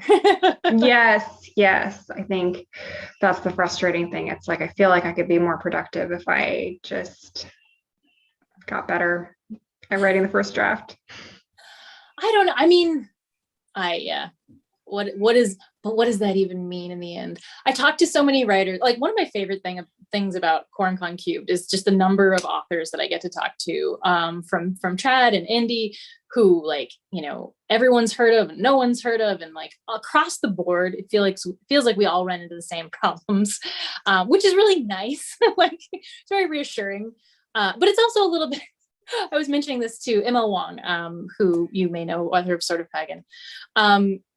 And like one of the things that she says, she's like, it's actually kind of depressing to me that these authors who are so much like farther ahead in their careers from where she considers herself, she's like are still doing these same things. And I'm like, yeah, I mean, I guess that's depressing. She's like, I want to get better. I want to like not be making the same mistakes. I'm like, but they're not even the same mistakes. It's the same like category of mistake. Like you learn and you do better, you do the thing right, and you get way better at all of these pieces. And then, you mess up the same category of thing in a different way. Like, but if you're not doing that, are you not, I mean, like, I don't know, you try new things and you experiment and you're like, and different things work for different stories. So can you categorically say that creating extra characters is a problem? No, because sometimes it's perfect, right? I don't know. Like,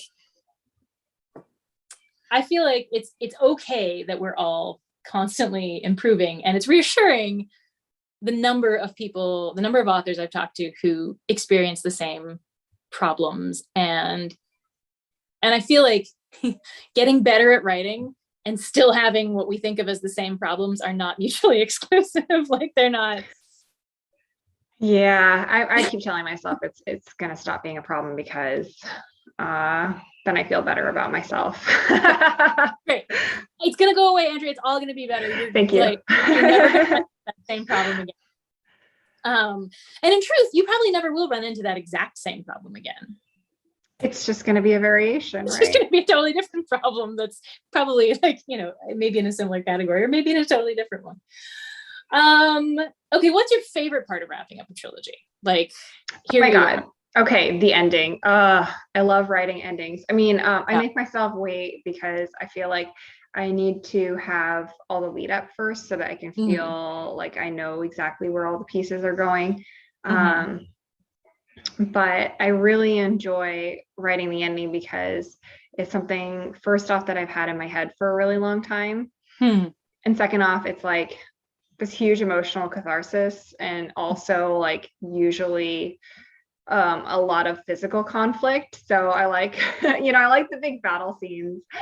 Of course it's called the Bone Shard War. That's the third one. So of course there's going to be a big old battle. Yeah, but like I really enjoy writing like everybody finally coming to the conclusions that they need to, and then also like that kind of epilogue-y feel at the end, where you're like the denouement, right? Where you're like, okay, the whole battle has, like, all this stuff has happened, right? And now we're kind of like resolving things afterward. Right. I just love it. So I really, really enjoy it. And I know exactly like how this one is going to end. And I think people are going to be very satisfied. If you're that excited about it, I anticipate being satisfied. Well, I've like set all this stuff up for so long now. So like one of the things that I like doing is like laying like little clues, and some of them are just for my own entertainment, because I'm like, nobody's gonna pick up on this unless they like read it a second time, and they're like, but I really, really enjoy like seeing all this stuff come together, because I've been setting stuff up in like book 1 and book 2 for book 3. And I'm really, really excited to just show everybody like this is how it all comes together. I think it'll be a really good ending. Yeah. I hope. Knock on wood. I have confidence in it, honestly. Because you're so excited, and everything you just said is like, yeah, that's right. That's how a satisfying ending happens. And so I'm like, I'm already sold. I'm sure that the conclusion is going to be a satisfying one, which, I don't know, I guess that's silly of me, but I'm confident in your ability to do it. I just love that downhill sprint toward the ending too, because it's like you're like, oh, like this is like what's happening now, and you're just like writing like crazy. Like usually I get like a crazy word count toward the end, because I'm like very excited about like all the stuff that's happening, and I know like all of like how things resolve emotionally. So yeah, you're just like 10K words a day because you can't even stop, and you're like, it's amazing. Nice. Well, that's brilliant, and I'm excited for you. Is that coming up? Like, are you at the point in the draft where that's like in the next week or two, or it's happening right now? It's going to be in the next week or two. That's so exciting. Yay. Yeah. So I have like, I've dropped a couple storylines that I need to go back and like write in what's happening. Cause right now I'm just kind of focused on finishing up the Jovis and Lynn storyline. Right. Sure. But there is like a lot of stuff happening with Renami and Falu, and so I need to go back and finish up their storylines as well. Yeah. But yeah, I'm like approaching some emotional catharsis scenes. Like we've had like a huge reveal that's like I've been building for like these 3 books that I'm like, I love like seeing people's theories about like what the heck is going on, because like sometimes they're like close, but not quite, and sometimes they're like way off, which I find like really entertaining. But nobody's like come through, even like the people that have read book 2, nobody's come through and like guessed like some of these things that I have planned. So I think that they're set up well though, so I think when they happen, people are going to be like, that's cool. That's good. That's a solid balance between mystery and people being like, that was out of left field. So I like that. That sounds good. Yeah. Oh man. Yeah. Even just having read the first 100 pages of book 2, I'm like, I have some guesses, but I'm not going to say anything because we're keeping it spoiler free till we get to the spoilery bits. And even then, I probably keep those out because very few people will have read book 2. So we'd probably do mostly spoilers about book 1, which I feel safer. Like a lot of people will have read that, but it's mostly early reviewers who will have read book 2 at all. And okay, we are nearing the end of we've gone past the end of our time, and I'm sorry about that. I hope you're not running late for anything. I will try to wrap us up here. Okay, in fact, actually, so like the next question was actually going to be spoiler-filled pieces. So if anyone has any questions in the audience, now is a great time to send them. The chat has gone a bit quiet after our initial flutter of activity, although Lois has been here making comments about various things, including the one question she asked was, how do you get your cats to keep those outfits on? But I feel like we addressed that in that Mochi really likes to wear them. Mochi's just, he's pretty mellow.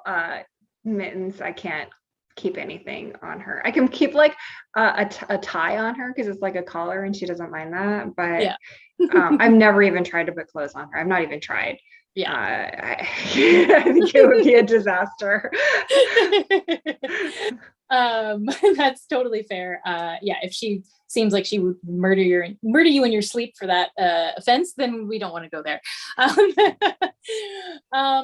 So if anyone is there and has questions, please go ahead and put them in now. There's 20-second lag. We won't see them for a little bit, but, or rather you won't hear me saying this and then you'll put your questions in. I will see them instantly. But anyway, but go ahead and throw those in and we'll move on to basically our last question that I've got. And then if you have any other questions, folks, you can, we'll address those. Although I will say, okay, spoiler warning. Basically, we are getting to the portion of the chat where we're going to maybe talk a few spoilers from book 1. So if you have not read The Bone Shard Daughter and you are spoiler averse, please stop watching and you can skip to the end for our one frivolous question about which fantasy creature Andrea would like to be most and why, or you could just give up entirely on the last few minutes here. Also, we're running short on time, so I'm going to try to keep the spoilery talk brief anyway. But before we get to to the spoilery bits, Lois does have another question, which is, besides your book, which books from 2021 do you recommend we read before the end of the year? Ooh, let me see. What came out in 2021? The Unbroken. Oh yeah. Oh, okay. I love The Unbroken. The Holy Trinity of I loved that. I blurbed that. Mask of Mirrors. I loved. Oh, nice. Yeah, that was. I had like an interminable wait to be called in for an induction, and that was like the only thing that was like keeping me going, just escaping into that world. So nice. Yeah, so that was amazing. What else came out? Oh, Jasmine Throne. Oh my god. Yeah. So good. Like that was one of those books where you get these like heart in your throat moments.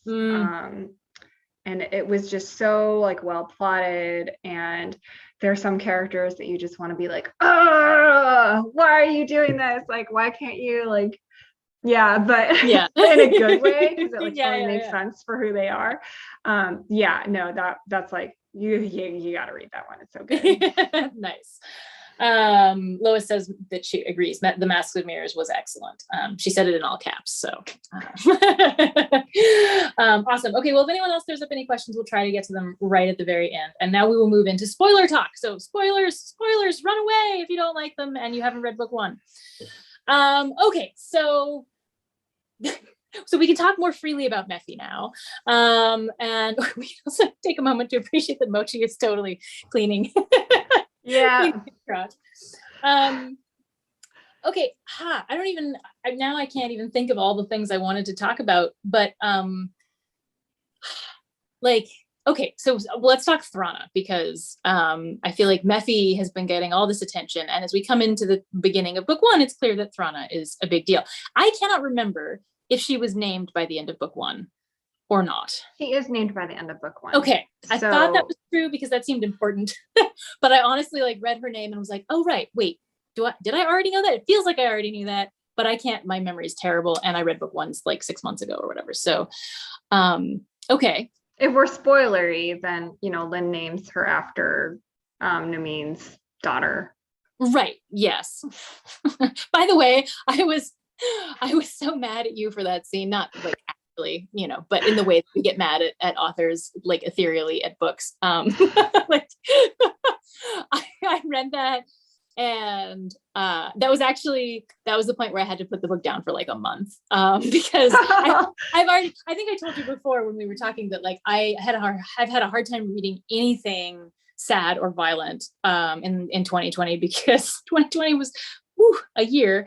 And I think I actually finished Bonefire Daughter maybe going into like December or January. I can't remember. But anyway, but I had to like put it down for a while because I was like, no, you didn't. You did. So yeah, since we are spoilery, I'm talking about the death of Nameen and his entire family. Yeah, well, I mean, like, the Emperor's not gonna let him go. No, I know. I mean, don't hey, I'm not saying it was not at all inappropriate to the plot or the book or any of the characters. It was just so heartbreaking. That is like one of the best signs. It was heartbreaking because I cared a lot about these not even POV characters. And also for the way that Lynn felt about them. And yeah, it was just very, and obviously it was crucial to Lynn's character development, in terms of her finally being like, okay, you know what? I think I love my father, but no. Yeah. And she kind of sees like what a real family is like too. Yeah. Yeah. She sees what a real family is like. And then she also sees what the extent to which her father is willing to go, which she already gets. I mean, like conceptually, because it's obviously very clear that his people's lives don't matter to him that much, but like the very visceral, here is this family that I was starting to get to know and like, and now they're all dead. And that's in some ways my fault, but also very much. Yeah, he made it personal. Yeah, exactly. Like he made it really personal. And so you're just like, okay, yeah. And so that, I think that makes her actions at the end of book one seem it completely believable on multiple levels. Not that, like, I think they would have been anyway, but they like really drive that home. And so like makes total sense. But like I said, I was very sadness averse at the time. And so I just had to put the book down for a while. Totally understandable. And then I picked it back up and devoured the rest of it, in like a couple of days. I was like, pause, sadness. And then was just like, okay, I had to wait and build up some more emotional stamina before I could go back. So well done, because, it very clearly evoked an emotional response in me. And that is, after all, a good point of the goal, or a good portion of the goal. Lois is saying some things, which we'll get to in a second too, but she says that scene was preventable, which I believe was the point. Yeah. Yeah, sort of. Yeah. That is where Lynn really sees that her own actions have consequences too, right? So, yes. Oh boy. Yeah. Yeah. So that's a spoiler we're talking about, but yeah. Okay. So, but let's getting back to the happy talking animal companions. Although not so happy, because poor Thrana has had like a very traumatic existence up until the time she meets Lynn, right? Mm-hmm. And that's something that we touch on again a little bit at the beginning of book two, which I think we can talk about a little bit without being spoilery. Like, you know, we're moving on from book one, and it makes sense that we would get to know more about this character who was introduced very late in book one, right? So at the start of book two. I'm super excited about, so go like, okay, skip book two spoilers, going back to book one spoilers only. I'm super excited about the tie between Jovis's powers and MEPHI. So again, spoilers, everyone. And so this is the way in which I think we touched on, like that MEPHI's being a talking animal companion is actually a plot related device, and which becomes more and more clear the farther we go. I have some very opinionated theories about what it actually means, but I'm only 100 pages into book two, and I'm so sure that I'm likely to be wrong that I'm hesitant to even mention them. And also because they might be book two spoilers, I'm not going to. But what like, so this is the spoilery bit that we couldn't talk about before. MEPHI is awesome, but then and I think that talking animal companions don't need a reason to exist in the plot, but you gave them a very strong one to exist in the plot. Can we talk about that a little bit more now that we're talking spoilers, and it's a little more a little easier to talk about without, well, I'm sure there's still more spoilers attached to it because it's very clear that that's developing. So I don't know how much you actually want to say, but yeah, there's a lot of spoilers with that. I mean, I feel like I can talk a little bit about, I mean, part of what I like to do in world building is to address like lost knowledge and okay, like the way that history is written. Yes. Because I feel like that's something that is very prevalent in our world. Like I'm sure that a lot of people have had this experience where you are in elementary school and they teach you about like Christopher Columbus and everything. They're like, oh, Christopher Columbus discovered America and he like made friends with the natives and it was wonderful. And then like you get older and then you read more and you learn more in school and you start to realize like, oh my God, like he was actually a terrible person. He's a really awful person. Like even by like the standards of that time. Yeah. So, like the fact that he was on trial for war crimes in his own time, you're like, whoa, this is not even like, we don't even have to put today's moral values on him to be like, right. Yeah. Like, he was bad. Right. So I think a lot about that kind of thing where basically like a lot of the info that we get about history is partially like propaganda. Yeah. And so that's like a lot of like thematically some of the stuff in my books where it's like they have these stories that they tell each other that their government has told them that may have grains of truth in it, but it's also warped in a certain way to advantage them. Yeah. So that's like part of it. Yeah. So it's like, and then they're also like the fact of like lost knowledge. So right. I mean, it's startling, like pre-internet anyways. I don't know how that's going to change things, but how quickly that information becomes lost. Right. Or that perceptions can change, or that people stop discussing certain things. Yeah. Like I used to think that it would be like, oh, like it's got to take place over like 1,000 years kind of thing. Right. But it's like actually like really, really quick. Like you just need like a couple generations and suddenly like you don't know what's happened. Yeah. Like to your grandparents, your great grandparents, or like what kind of lived experiences they had. So like with MEPHI and everything, people just haven't really seen a creature like him around, you know, and they don't really know what he is or why he is. And it's not like a thing where everybody's noticing it either, because it is a pretty vast empire. Like there are a lot of islands that's got different animal life on them. So people just assume like, oh, this is just an animal I haven't seen before. And then like, it's just like that. It's not like, you know, anything startling. Right.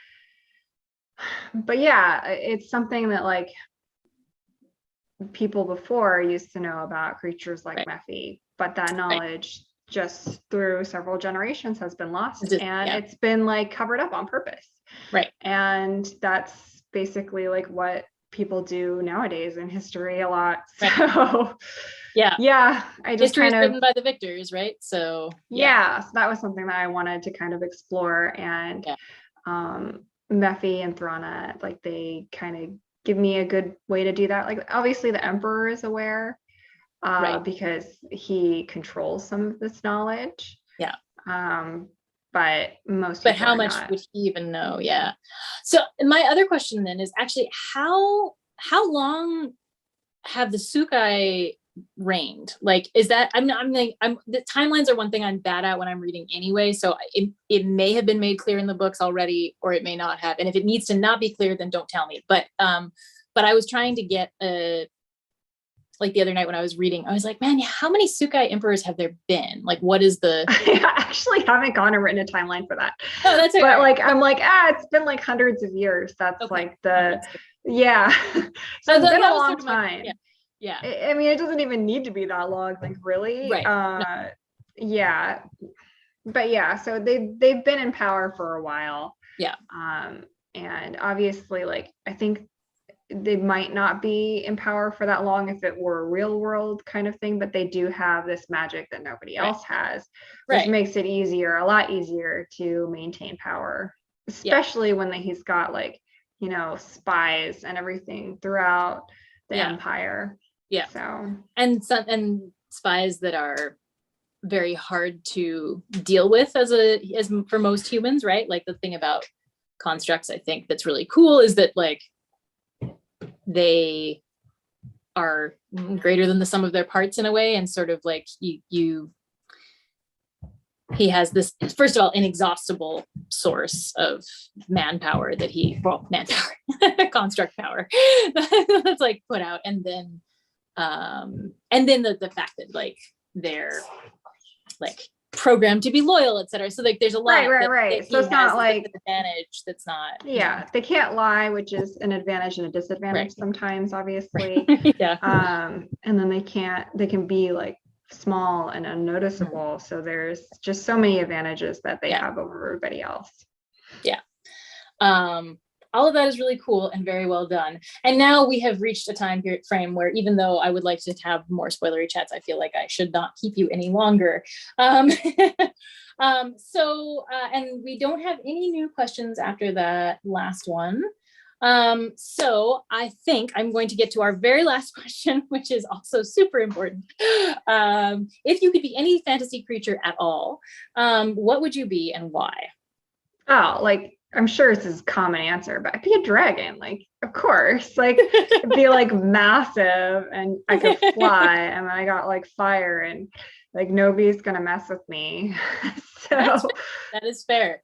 And that is, yes, our most common answer, but for good reason, I think. But I do like to open it up because it's sort of like, when you're talking to folks who write their own fantasy worlds all the time, it's like, the options are, like you could come up with something that's even cooler or maybe even more powerful than a dragon. For example, like, I don't know, maybe MEPHI and Thrana, when they've finished developing, are going to be just as powerful, if not more, than a dragon. I don't know. And I'm not. But they don't breathe fire. So. Yeah. Well, yet, I mean, I don't know what's going to happen by the end of book 3. Maybe they do breathe. No. Fire does not seem to be the element that they work with. But there are advantages to other elements that are not fire, especially in an island kingdom. So I don't know. But okay, fair enough. Yes, I mean, I feel like most of us would choose dragon, so that is a perfectly legitimate response. But I always like to check. Lois says Akirin, spelled K-I-H-R-I-N. I don't know. I think of K-I-R-I-N, which is giraffe in Japanese, but it's probably she means something else. Do you know what that is? Akirin? Is that the Japanese unicorn? Oh, it could be, although I don't know if it's spelled with an H, but yeah, maybe. Yeah, okay. That sounds legit too. I don't know what powers they possess, but unicorns are cool anyway. Okay. Well, that covers that then. All the important questions have been answered. There's nothing left. This is where we will wrap, mainly just because it's been 2 hours. I would love to continue talking to you, but I won't keep you any longer. Although, you don't have to disappear right now. I'm just going to end the live stream. So to everyone watching at home, thank you so much for watching. If you watched live, thanks so much for joining us and saying hello. If you're watching after it's live, thank you so much for watching anyway. Please remember to like and subscribe to QuaranCon in general. Do check out our, I have it here. No, I don't have it here. Dang it, I thought I was prepared and I'm not. The very awesome short story collection that we released back in September of the winners of our short fiction contests. It's called Through Shadows, and you can find it everywhere books are sold. So please check that out to help support the con. Also, we have merch, including the hoodies like this one, and you're welcome to get those too. Sorry for the advertising, but I do this at the end. Lois confirms that yes, it is the Japanese unicorn. And so on that note, we will wrap. Thank you so much, Andrea, for coming to talk to us, to me. I guess I'll pretend that I'm like some organization with a bunch of people. We do have other volunteers that help run the actual con, but QuaranCon Cubed is really just me. But thank you so much. This was delightful. I really loved book 1. I'm already loving book 2, and I'm very excited to read the rest of it. Everyone, please go buy book 1 if you haven't read it already, because seriously, what are you waiting for? Book 2 comes out very soon. Pre-order it if you can. It's definitely worth it. I'm 100 pages in and loving it. And get excited to pre-order book 3, because I bet that'll go up soon. Thanks so much for taking time out of your day to talk to us. Thanks for bringing Mochi along. And he's always just hanging out with me, so that was easy enough. Perfect. He comes with cat pre-installed. So but I really appreciate you taking the time to talk to me. This was Thank you so much for having me. It was a great conversation. You're very welcome. And hopefully we can have you back before book 3 launches. All right, that's it from us. I'm going to now poke the buttons that in the live stream, and we will see y'all later. Thanks for watching, folks. Bye.